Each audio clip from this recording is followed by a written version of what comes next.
everyone and welcome back to my channel. Today, as you can see, I'm going to be doing a video about my experience as an ABA tutor. So in today's video I'm going to go through what an ABA tutor is, what ABA is, how much you get paid, the day-to-day activities and how you can become an ABA tutor. And I'm also going to go through why it's such a good job to get that experience before getting an assistant psychologist job or even before getting onto the doctorate, because the experience I got when I was an ABA tutor was honestly invaluable. It was the best experience I had, really. It really opened my eyes to kind of support work, challenging behaviour and also leading my own therapeutic session. So it was all really useful. I just wanted to acknowledge the fact that ABA therapy is quite controversial, as I know in its early days it was quite forceful and it wasn't very play-based, but now ABA is very much play-based and it's all about positive reinforcement, and this really worked for the individual that I worked with. So please don't come at me with your negative opinions about ABA. This is the therapy that really worked for the individual that I worked with. They exhausted every other kind of therapy and method to manage the behaviours that they were exhibiting. So in my eyes and for the person that I worked with, ABA was an amazing therapy for them. So as an ABA tutor, your job is to provide one-to-one support using an ABA programme, and ABA stands for Applied Behavioural Analysis. This programme will be written by either a behaviour analyst, or in the UK it's normally an ABA consultant. So they're kind of like the people at the top and they write the programme and then they give it to the ABA tutors to implement and actually be on the front line, implementing the strategies and working through the certain targets that they've set for the individual. So with ABA work, it usually is with people with autism, and I'm not sure about other demographics, but from what I know it is primarily used for people with autism. So the goal of ABA therapy is to increase the positive behaviour and decrease the less helpful behaviours, which tends to be labelled as challenging behaviour or behaviour that challenges, and I'll probably use those terms interchangeably in this video. ABA therapy uses two main premises. As an ABA tutor, you really rely on positive reinforcement. So every time the person does something correctly or does something positive, you reward them. In the programme that I was working in a home programme with an individual who had quite severe challenging behaviours, and because of that there had to be two people in the room at all times. So there was another ABA tutor in the room, but they were just there to support, and then we swap over every hour so that we could get a break, because it is very intense. Within the programme that I was working in, we say we're doing a task such as colouring shapes, and say if there were 5 shapes, that would mean that the individual had to get 5 ticks.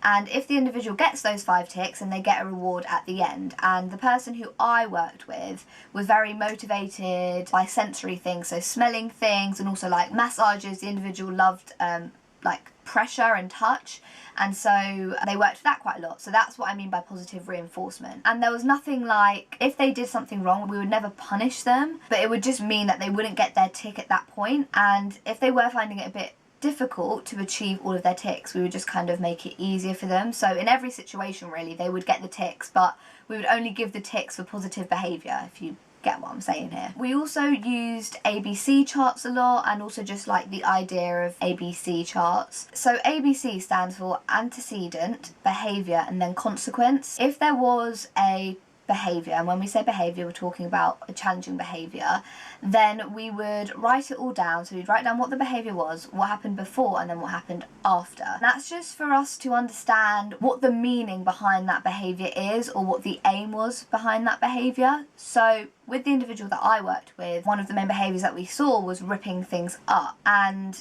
over time, and this has been years and years of kind of working with this individual, I only worked there for a year, but over the years that they were doing ABA with her, they figured out that the reason why that person liked to rip things up is because when the piece of paper would be ripped up, it'd be thrown in the bin. They didn't want anything in the room. So by ripping the paper, throwing it in the bin, by the end of the day, there'd be nothing left in the room because it would just clear the space. And then they figured out that what happened before was usually that the person got quite warm, so that then identifies what the trigger is for that behaviour, which is really important because then you can try to avoid the behaviour escalating, or even that you can just stop the behaviour from happening. You can prevent it. In this individual's room there were like 3 fans, no joke, and an air conditioning system, and we also had like handheld fans. And at one point in the winter we had everything on because this individual also experienced hot flushes, which is great. Every program is different. Sometimes you might be an ABA tutor in a school, sometimes you might be in a home program, and they are very different. I was working in a home program, and this individual did go to school, but obviously you had the weekends, holidays, and after school. Typically on the weekend it would be 8 AM till 8 PM. Now I wouldn't do the whole day, no one does the whole day, because ABA therapy is really intense for both parties. You have to be very upbeat, very positive, very energetic a lot of the time, and it does take it out of you. So you wouldn't be doing like 12-hour shifts. Like I said before, it was a 2-to-1 situation. There was 2 ABA tutors and the 1 individual, just to manage if there was a challenging behaviour. In my scenario I had to support with some personal care, and it wasn't hand over hand personal care, it was more of a distant supervision because of the challenging behaviours and just to prompt and things like that. But even then the prompts usually were non-verbal, so it was very distant supervision, but that was just for my role in particular.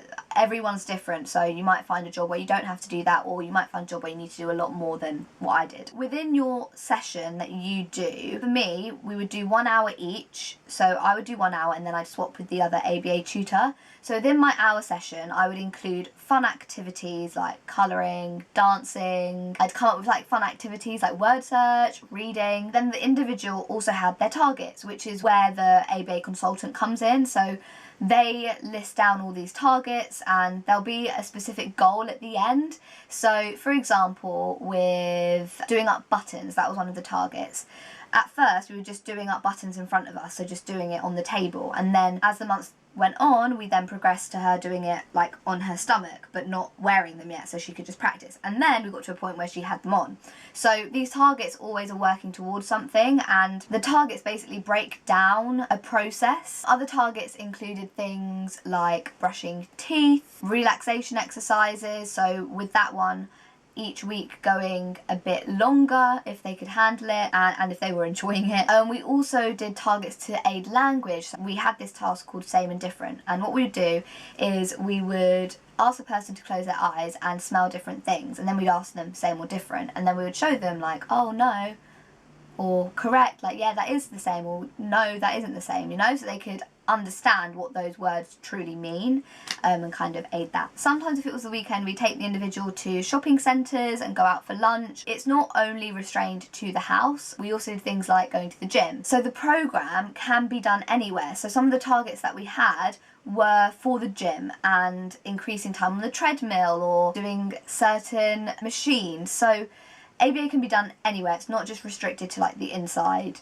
home or school environment. I've mentioned challenging behaviour in this video quite a bit, and in a lot of ABA settings you probably will be involved with dealing with challenging behaviour or behaviour that challenges, and if that's not for you then don't do it, because you don't, it's hard, it's really hard to go from someone potentially hitting you, biting you, to then just carrying on with your session as normal without any kind of animosity towards them. You still have to give them the care that you gave them prior to that behaviour, which can be quite difficult, and you need to know how to manage that. So the main skills that I got from this job was working under pressure, and that mainly comes from dealing with challenging behaviour. You have to be on your toes, and you need to be aware of triggers that might be around. You also might need to be doing 2 things at once when you're trying to restrain someone but also redirect them. So it really does teach you how to work under pressure.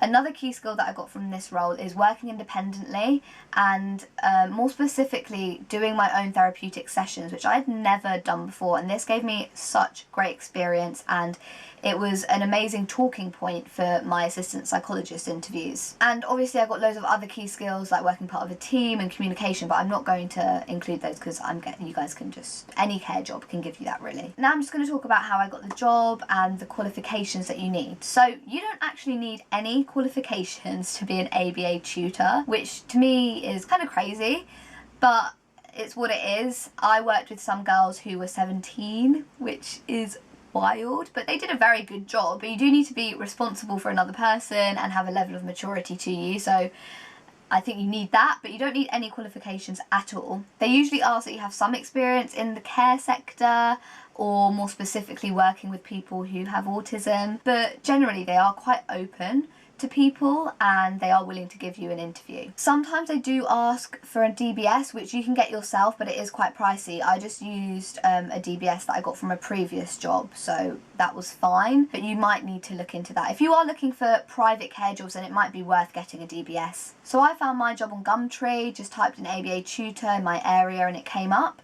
And you can also probably find them on Indeed and also a website called care.com, but I don't really like care.com because you have to pay to like message people. It's really annoying and stupid, to be honest. But yeah, I'd say Gumtree probably, and maybe Indeed. And finally, how much do ABA tutors get paid? So it really depends on the area you're in and also the individual person. If it is a bit more of a challenging job, then you probably will get a bit more money for it. And it depends on the area, so people in London will obviously get paid more, but for my job in particular, the pay ranged from £11 to £16 per hour, depending on your experience. I had no prior experience to working as an ABA tutor. I had just done care work before, but I wasn't at the end of that bracket. I was getting paid around £12 and I was really happy with that, to be honest. But I really hope you guys enjoyed this video, and by no means am I an expert on this topic, so just please be kind to me in the comments.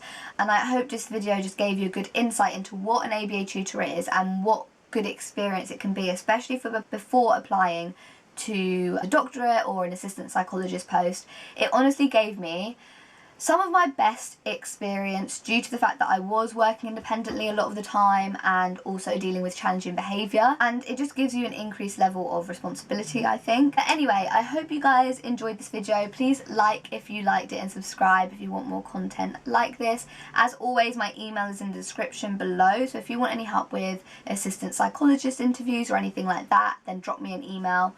Also, I would really appreciate if you guys could share my videos with any other aspiring psychologists to support my channel. That would be amazing. So, until next time guys, I'll see you later.